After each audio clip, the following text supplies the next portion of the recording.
LRS పేరుతో ప్రజలను దోచుకుంటూ ప్రజల రక్తం పీల్చేందుకే కాంగ్రెస్ ప్రభుత్వం ప్రయత్నిస్తుందని మాజీ ఎఫ్డీసీ చైర్మన్ ఒంటేరు ప్రతాప్ రెడ్డి ఆరోపించారు. సిద్దిపేట జిల్లా గజ్వేల్ పట్టణంలోని మున్సిపల్ కార్యాలయం ఎదుట ఎల్ఆర్ఎస్ పై మాట మార్చిన కాంగ్రెస్ ప్రభుత్వ వైఖరికి నిరసనగా ధర్నా నిర్వహించారు. ఈ సందర్భంగా మాజీ ఎఫ్డీసీ చైర్మన్ ఒంటేరు ప్రతాప్ రెడ్డి మాట్లాడుతూ 10 సంవత్సరాలు కేసీఆర్ ప్రభుత్వంలో కరువు రాలేదని, కాంగ్రెస్ ప్రభుత్వంలో కరువు మొదలైందన్నారు.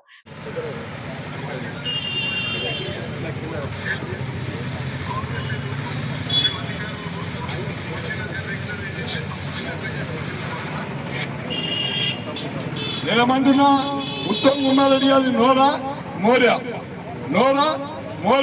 నువ్వు మాట్లాడినావు కదా, నువ్వు మంత్రివి కదా, నీకు సీముడి ఎత్తులుంటే, నీ మాటకు విలువ ఉంటే వెంటనే దాన్ని అమలు చేయాలని చెప్పి నేను విజ్ఞప్తి చేస్తాను. అదే కాకుండా రేవంత్ రెడ్డి గారు మాట్లాడారు.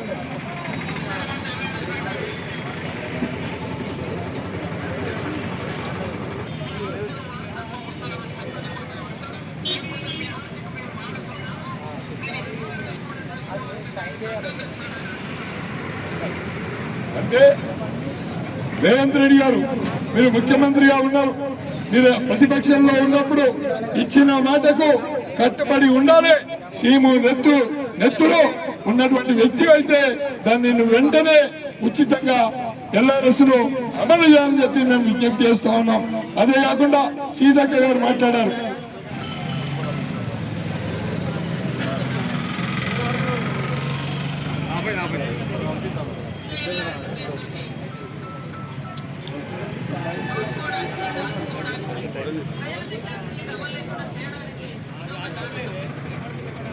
అంటే సీతక్క గారు మాట్లాడినా, రేవంత్ రెడ్డి గారు మాట్లాడినా, ఉత్తమ్ కుమార్ రెడ్డి గారు మాట్లాడినా, బట్టి విక్రమార్క ఉన్నది.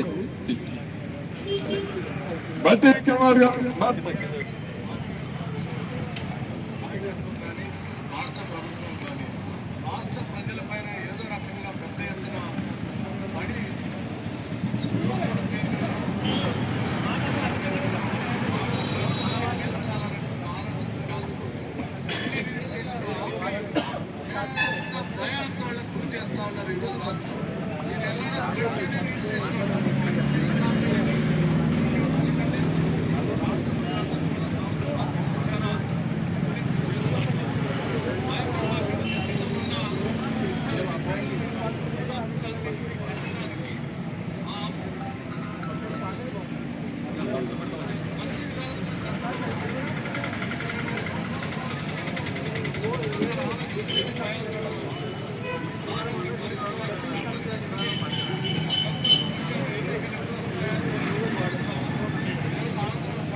అంటే ఈ విధంగా బట్టి ఉత్తమ్ కుమార్ రెడ్డి గారు, ప్రజెంట్ ఉన్నటువంటి ముఖ్యమంత్రి రేవంత్ రెడ్డి గారు మాట్లాడిన తీరు మేము అందరికీ విజ్ఞప్తి చేస్తున్నా.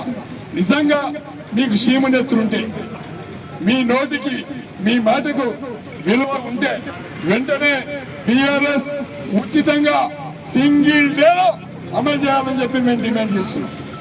సింగిల్ డేలో అమలు చేయాలని చెప్పి డిమాండ్ చేస్తున్నాం.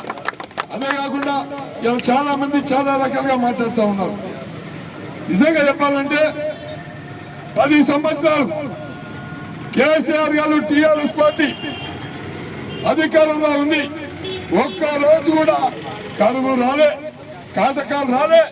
రైతులు ఒక్కొక్క గ్రామంలో 100 లారీల ఒడ్లు నింపుకొని ఆనందంగా సంతోషంగా ఉన్నారు. ఈ కాంగ్రెస్ ప్రభుత్వం వచ్చి 3 నెలలైంది. వరి నాటేస్తే వరికి మొగిలి పురుగు దొరికింది, రాష్ట్రానికి చీడ పురుగులాగా రేవంత్ రెడ్డి గారు నలిగారు. రాష్ట్రానికి చీడ పురుగు రేవంత్ రెడ్డి, వరి చేళ్లకు మొగిలి పురుగు ఈయన ప్రభుత్వంలో సాగింది. ఇలా చెరువులు ఎండిపోతున్నాయి, కుండలు ఎండిపోతున్నాయి, చెక్ డ్యామ్లు ఎండిపోతున్నాయి, పొలాలు ఎండిపోతున్నాయి, కరెంటు రావట్లేదు, రైతు బంధు రాలేదు. మరి ఇవన్నీ కూడా ముఖ్యమంత్రి గారి దృష్టిలో ఉన్నట్ట లేనట్ట ఆలోచించాలని చెప్పి కూడా నేను మీ అందరికీ కోరుతా ఉన్నా. అదే కాకుండా రేవంత్ రెడ్డి గారు ఉత్తర తెలంగాణ మీద, సిద్దిపేట జిల్లా మీద ఒక పెద్ద కుట్ర చేస్తా ఉన్నాడు. సిద్దిపేట జిల్లాలో ఈ తెలంగాణ పథకంలో లేకుండా చేయాలన్నటువంటి కుట్ర చేస్తా ఉన్నాడు. అదే కాకుండా మల్లన్న సాగర్ని, కొండపశమ సాగర్ని, రంగనాయకుల సాగర్ని ఎడారులుగా మార్చే ప్రయత్నం చేస్తా ఉన్నారు. ఎడారులుగా మార్చే ప్రయత్నం చేస్తా ఉన్నారు. తస్మాత్ జాగ్రత్త. సిద్దిపేట జిల్లా రైతాంగానికి నేను విజ్ఞప్తి చేస్తా ఉన్నా, ఈ కాంగ్రెస్ ప్రభుత్వానికి మీరు బుద్ధి చెప్పాల్సినటువంటి సమయం ఆసన్నమైంది. అధికారంలో ఉండమని చెప్పి అధికారం కోసం తాపత్రయపడుతున్నటువంటి వాళ్ళు కొంతమంది పార్టీని మారినా, పార్టీకి ద్రోహం చేసినా, ఇలా ప్రజలు, రైతులు, మీరు తెలంగాణ కోసమే పుట్టినటువంటి పార్టీ తెలంగాణ రాష్ట్ర సమితి బీఆర్ఎస్ పార్టీ కేసీఆర్ గారు కాబట్టి దాన్ని వెన్నుదన్నుగా నిలవాల్సింది రైతాంగం అని కూడా ఈ సందర్భంగా నేను విజ్ఞప్తి చేస్తా ఉన్నా. అదే కాకుండా ఇవాళ ఈ నియోజకవర్గంలో ఉండే ప్రజలందరూ కూడా ఆలోచించండి. కేసీఆర్ గారి యొక్క ఆలోచన వల్ల గజ్వేల్ ఎంత బాగా అభివృద్ధి జరిగింది.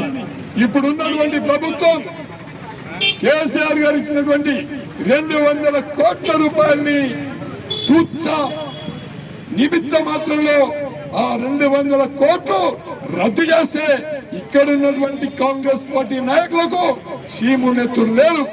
రద్దు అయిపోయినా కూడా రాజకీయాలు చేస్తుంది తప్ప మేమిచ్చినటువంటి శాంక్షన్లు, మేమిచ్చినటువంటి ప్రొసీడింగ్స్